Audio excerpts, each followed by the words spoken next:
The talks followed a gradual easing of tensions since last December's announcement that the two countries would seek to normalize relations. President Obama said it was time to try something new. This Summit of the Americas marks the first time Cuba has been allowed to take part in the organization's 21-year history. Now, the Cold War has been over for a long time.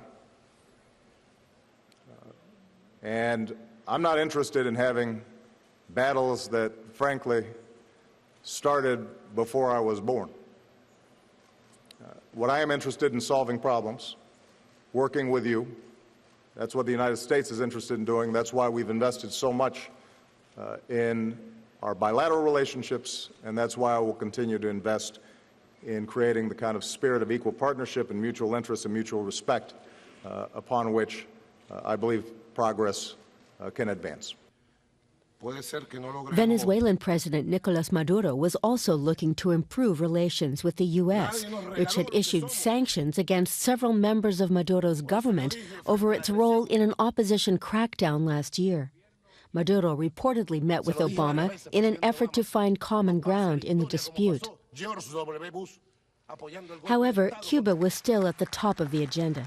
Cuban President Raúl Castro said he was willing to discuss all differences with the U.S., but admitted the country's positions are still far apart. We are willing to discuss everything, but we need to be very patient. Some things we will agree on, other things we won't. The pace of life in the world is very fast right now. We might disagree on something today and find accord tomorrow. President Obama said he was optimistic after his meeting with Castro. We have very different views of how society should be organized. And I was very direct with him that we are not going to stop talking about issues like democracy and human rights and freedom of assembly and freedom of the press, not because we think we are perfect and that every country has to mimic us exactly, but because there are a set of universal principles for which we stand. President Obama described the talks as open and productive, and that could signal the dawn of a new era in U.S.-Cuban relations.